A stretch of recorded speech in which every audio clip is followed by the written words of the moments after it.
It was during late April when the Pokemon Home completion reward for filling the ZA Pokedex launched, and I got my shiny Volcanion for Golden Week, and I began to take a small trip down nostalgia lane to look at all of the past Pokemon teams that I've used over the years.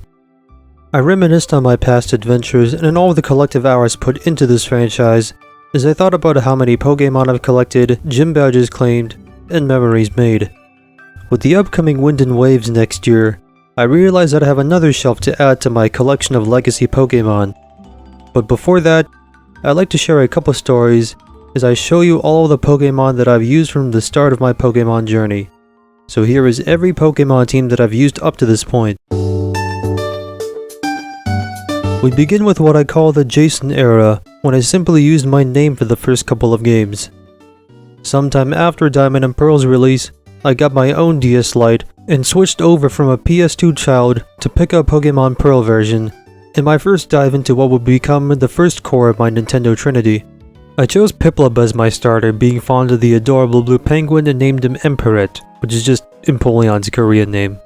At some point in my journey, I made an alliance with friends at elementary school to breed eggs of our starters and trade them over to each other so that way we'd have all 3 Sinnoh starters. While they kept theirs boxed, I actually bothered to bring along my own Chimchar and Turtwig as they evolved into Torquaker the Torterra and Fire Monkey 2 the Infernape, named after my friend's Infernape, Fire Monkey the First. Next I had Blue Knight the Lucario, Exeron the Gallade, and Rouge the Weavile. I'm not entirely sure how I got Gallade before the National Dex. I may have relied on more trades than what I have remembered. Next up, I took a dive into the Johto remakes of Pokemon SoulSilver by choosing Cyndaquil, who became Flamara the Typhlosion. Then I had Meanbee the Beedrill, Crocs2 the Feraligatr, M. Nightmare the Charizard, and then both Lugia and Ho-Oh. I was 10. Flamara felt extra special to me, rolling a female Cyndaquil who I knew being a starter had a low chance of being female. Meanbee I kept before I knew what in the world base stats and tier lists were. A Crocs2 was a Totodile provided to me by the same friend that got me Chimchar. M. Nightmare was shorthand for Monstrous Nightmare. And then I used both mascot birds because I wanted to feel like the main character. I was 10. Stealth Rocks would have destroyed this team harder than a Victorian child eating a hydrogen bomb. We now come to the end of the Jason era, as I chose Oshawott, who became Unovinox the Samurott, who was then later joined by Chocolate the Vanillux, Sparta the Escavalier, Geronimo the Volcarona, another Volcarona named Hallelujah, and the legendary Zekrom, who I didn't nickname. I picked Oshawott as my starter because it was another Blue Adora blob. Ain't that right, Ashi? There was also Fire Monkey 3 the Simisear, who sadly did get left behind on the great journey as I couldn't find him anywhere in my Pokemon home. This isn't a diss against Simisear because I actually like the elemental monkeys.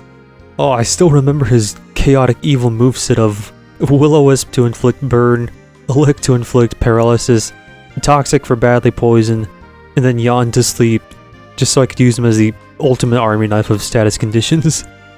I also felt the need to include Vanillux as I saw N and Alder use one on their teams, and wanted to be part of the special Napoleon trio of important characters who had Vanillux. I also then included one onto my own team. I was 11. I'm not actually sure why I had 2 Volcarona. We now move on to the start of the Indigo Era, which is named after my online persona that you see here. Starting around middle school, I decided on a Pokemon OC named after my favorite color at the time, which is where the name came from, and we also have a small timeline conundrum that I need to mention. Because the first time I actually used the name Indigo was with Pokemon Black 2, and then retroactively played Platinum and replayed SoulSilver under this moniker years later. But to tell you the story in chronological order and not jump around the timeline, I'm just gonna talk about my Platinum and second SoulSilver teams now. So you can consider these two as prequel stories or something. Just to be clear, Jason and Indigo are 2 separate characters. 3 games in and I already need a soft reboot. Shortly after a cold winter in Sinnoh, in the small town of Twinleaf, emerges Pokemon trainer Indigo, who went out of the safety of home to bond with his very first Pokemon, Imperator the Piplup, who would then become Empoleon and the team captain.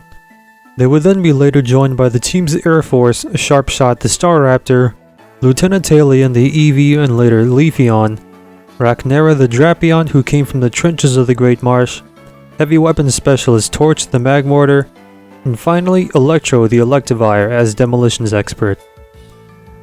Once again, I relied on my very first Pokemon Piplup, followed by the ever-reliable Staraptor. This time I also wanted to include an evolution thanks to Pokemon Conquest being the genesis to my newfound admiration of the Eevee line. Ain't that right, Brownie? And the Sinnoh region did introduce 2 new evolutions, so I figured I had to include one of them. Which is why I went with Leafeon, because the series hates Glaceon for some reason.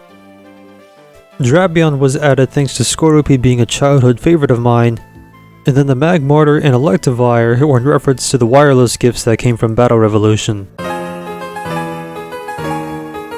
But hearing rumors of the elusive red Gyarados, Indigo next went to the Lake of Rage in Johto in search of this rare Pokemon. Troubles first arise when a mischievous Aipom appears from out of the trees to take his hat, and seeing its potential, catches it and names her Aba, the future Ambipom. He continues his travels into the Johto region, adding Nineo the Crobat and Spinach the Nidoking to his team. Acting as a shining guide, Ampharoid the Ampharos joins along, as well as a Kimono girl entrusting an egg to Indigo, then hatched into Togepi, and later evolved into Cherry Pie the Togetic. He finally makes it to the Lake of Rage, where he tames the shiny Gyarados named Gyararoid, who was the whole reason he even came to Johto, and used it to help Lance dismantle Neo Team Rocket before officially facing him at the Pokemon League. Okay, this one's gonna need a lot of lore behind the names. So Aba was a reference to Abo from the Special Adventures manga. Neneo's name came from Nene in Pokemon Conquest, and Spinach was named after Maryland's Nidoking from his Heartgold wedlock. Ampharoid is just a slight change from its original name, and then Gyararoid was based off of Gyararo, and Cherry Pie was because I ate a really good cherry pie earlier that day when it hatched. My younger self had a lot of weird naming conventions. You may have also noticed no Johto starter in this team, and that's just because I didn't feel like using one this time through. And I see there is an imbalance as I've already played through SoulSilver as Jason, using a Cyndaquil and a Totodile. But be not afraid, there is divine justice later down in the video. Coming to the end of the DS trilogy, Indigo then makes his way to the new Unova League that started 2 years after the Team Plasma incident, where he decides to take on the brand new Pokemon League with his partner Emboroid, the Embor, when a mysterious trainer he ran into saw the latent potential in him and gives him an Oshawott and a Snivy he would name Samurade and Serperaid, before suggesting he also catch a Vanillux, seeing as one served him well 2 years ago in the fight against Team Plasma. Yes, in my canon, it was Jason all along that took out Team Plasma 2 years ago. And now that I think about it, this is the only time he and Indigo ever cross over. Indigo would also catch Black Knight to the Riolu and later Lucario, take up Jason's advice by catching Vanilla then Vanillux, before befriending Beethoven the Hydreigon. Vanilla and Black Knight are callbacks to previous Pokemon used by Jason, and I don't remember why I named my Hydreigon Beethoven. We then move on to Pokemon X, and the team I used here was Greneo the Greninja, Nymphiola the Sylveon, Luca the Mega Lucario, Helion the Mega Charizard X, Keyblade the Doublade, and the promo event Mega Blaziken that came with the game's release. While I couldn't officially be nicknamed, I still call mine the Blexedra. I wonder where I got that name from. I chose Froakie because I thought it was a cute little frog and had no idea that it would see a lot of favoritism from Pokemon and Nintendo. And of course, this being the game that introduced the new fairy type and a whole new evolution, I had to include Sylveon on my team. I also of course took the Mega Lucario and the Charmander as my bonus Kanto starter solely for Mega Charizard X, who was my ultimate reason to get X version. I mean, come on, it's a black Charizard with blue flames that finally became a dragon. You gotta admit, this is cool. Next was Keyblade the Doublade because I'm a Kingdom Hearts fan, and the promo Mega Blaziken because I wasn't going to say no to a free Mega. Come on, you gotta admit this is cool. Next up is the Hoenn region in Omega Ruby, where I had Swamp Star the Mega Swampert, the promo event Shiny Mega Metagross I called O-Metagross, Duskly the Dusclops, A-Dragon the Mega Absol, and then the Mega Eon duo named Reds and Blues. Yes, they both ended with Z. I chose Mudkip because I like Mudkip and it's another blue Adorablob. Ain't that right, Kippy? And it was actually my sister that came up with the name Swamp Star because I couldn't think of a good nickname at the time. The Mega Metagross and the Mega Eon duo I had because Dusclops because I thought the Dusclops holding the Eevee light being way better than a Dusknoir was absolutely hilarious. And I named the Mega Absol A-Dragon because I thought the hairstyle reminded me of G-Dragon from Big Bang's Fantastic Baby music video. I'm also a Ruby fan. Now, we wait for Gen 10 and Ruby Volume 10. These will be the days we've waited for.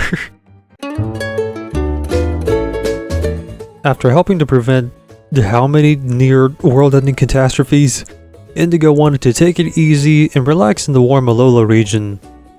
Little did he know this vacation would also turn into an interdimensional calamity. Though thankfully he had the help of Kutam the Litten, which later became Incineroar, a name inspired by a taekwondo club I joined one summer in Korea. Puka Buka the Alolan Raichu, Treexecutor the Alolan Executor, Comfea the Comfy, in part inspired by the word Kumbaya, Snorius the early game tie-in event with the Snorium Z, and the Battle Bond Ash Greninja.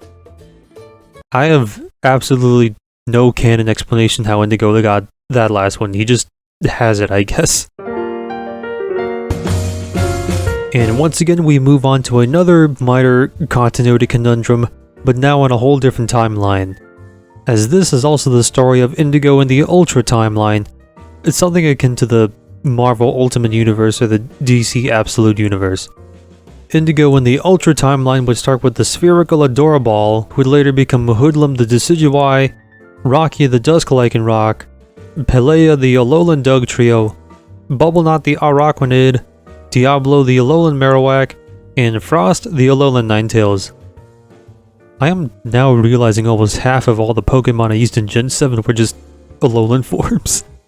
Ultra Indigo had to go through a bit more by stopping Ultra Necrozma, and later helped take down Rainbow Rocket, but Indigo from the main timeline felt well rested and relaxed, and was ready to move on to the Switch era of games.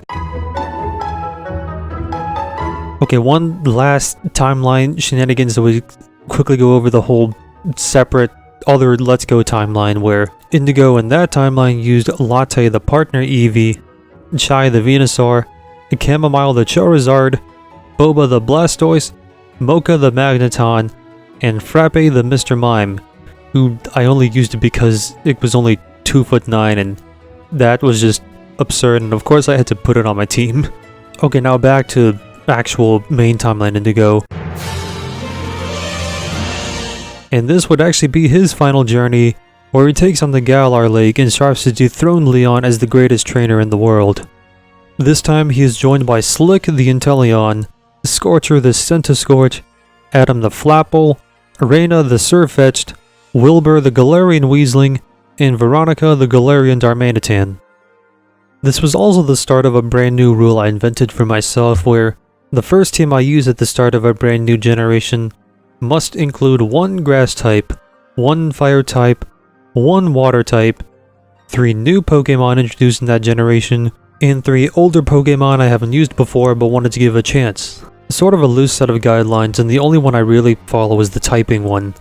The 3 new and 3 old rule is intentionally left a lot to interpretation so that I'd be allowed to use older Pokemon, and that would also include new cross-generational evolutions, regional variants, and etc. As seen with the final 3 members of my first Galar team.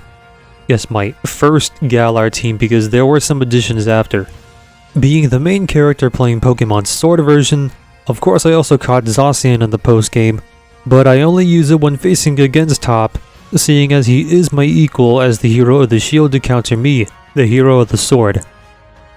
I also used the Gift Squirtle from the Isle of Armor DLC that became Artillerist the G-Max Blastoise, trained the Cubfu who became Rapid Strike Urshifu, and later caught the tutorial Suicune found in the Crown Tundra's Dynamax lair.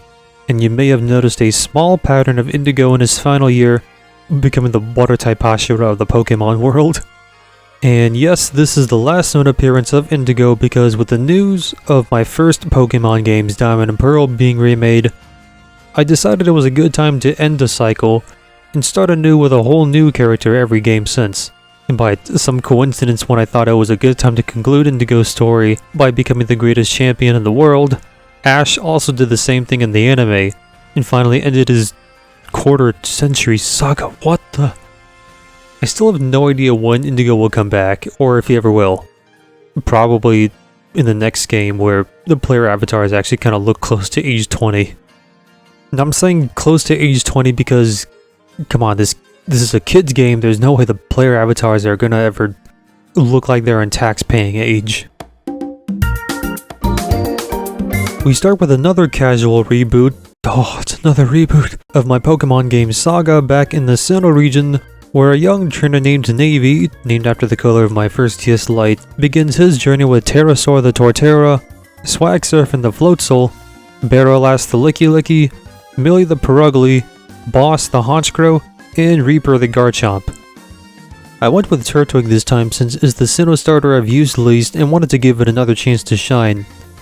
Swagsurfing I named because that became a frequent stands tune we played in band that year. Barrowlast just combines the words Barrow and Last. I came up with the name Millie because for some reason I thought it'd be a good name for a large cat.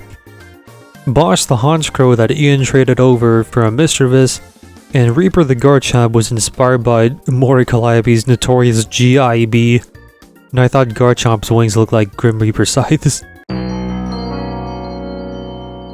But this wouldn't be the only blast of the past, as an innocent young trainer named Marin would also be summoned by Arceus to Sinnoh's past in the land of Hisui to bring an end to a crisis over space-time and stop someone who dared to take the power of Giratina and Arceus itself. To aid her in her mission, she would be joined by Zuko the Hisuian Typhlosion, Juromaru the Hisuian Zoroark, Watermak the Basque Legion, Flora the Hisuian Lilligant, Drip Droop the Hisuian Gudra, and Barbara the Overquill. And yes, the Zoroark, Gudra, and Overquill are the alphas found in the 3 lakes of Sinnoh protecting the Lake Guardians. I didn't even have a naming scheme going into this adventure. The Hisuian Typhlosion I named Zuko because it was my little fail boy and kept falling in battle, but brought honor by not giving up. Juromaru I got from the Inuyasha character whose name I suddenly remembered when playing. Watermak from combining the words water with Ermac from Mortal Kombat, because the whole collection of souls thing. Flora was from Xenoblade Chronicles 2 because they're both plant beings that skate. Drip Root because it drips and has a droop. And finally Barbara because she has barbs all over her body. Sometime after I finished the main story, I realized half of Marin's team was ghost type, which that does not bode well because it's not really known if the main character from Legends Arceus ever made it back to the present, or if they were left stuck in the Hisuian times. Ooh, not a great sign for her. But going on to the next generation is Luis, who dreams of attending the prestigious Naranja Academy to become a great trainer who had Quaxilian the Quaquaval, Infernocus the Armor Rouge, Bongos the Clodsire, Baron the King Gambit, Nutella the Toadscrew, and Noelion the Farigiraf. There wasn't even a strong meaning behind Quaxilian, I just thought it sounded nice. Infernicus was actually named after the combiner scene in Transformers The Last Night, still not a great film, but at least we got another combiner team.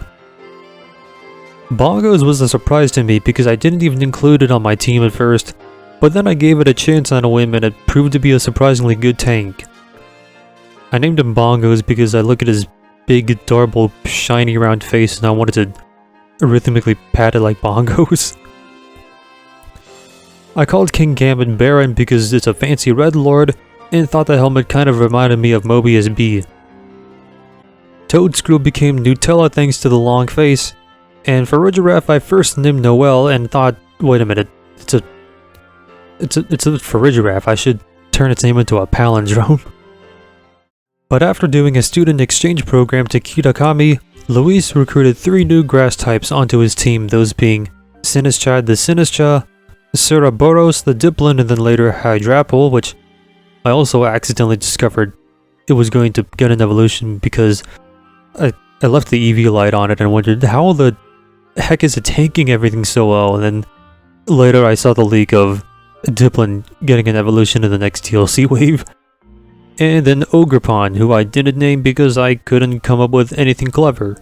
Which is a big shame because I actually lent this Ogerpon to Grant, who reached top 64 at the 2026 Seattle Regionals. And once Luis got to Blueberry Academy, he would later catch Gilgamesh the Archelodon, named after an iconic battle on a big bridge, and then went back to Kitakami with Perrin to accept her Hisuian Growlithe and later Hisuian Arcanine after helping her find the Blood Moon Ursaluna. We're now nearing the end of this video and this is going to be a pain to edit later. I could use a vacation. Which is the same thought Reine had when she visited Lumio City to take a light soul sabbatical, only to get drawn into the Anji crisis and accidentally become the most important person in Lumio City that day. But fortunately for her, she was joined by a kindly but timid Chikorita she named Soul Mega that became her ace Mega Meganium, rescued Moro the rogue Mega Absol, made new fighting friends called Bois and Riolui that would harness the power of Mega Evolution, and finally met Mai and Macaron, who had the power of Pink and would also join our vacation as additional Megas. Now this was a bit of a surprising team for me to use because I went into Legend ZA with pretty much no team planning. The only Pokemon I had in mind was the Chikorita, to make up for not using one up to this point. All the other members seen here were kind of spontaneous recruits. Mai and Macaron were random full-odd shinies that I found and decided to use solely because they were pink Pokemon that could Mega Evolve. And what's even funnier is that I named Meganium Soul Mega because I saw that in its Dex entry it made special mention of Solar Beam and so just reworked it into a new name. Which, by some coincidence, its new ability revealed in Pokemon Champions would be Mega Soul. Yeah, add that to the random predictions that I've successfully made.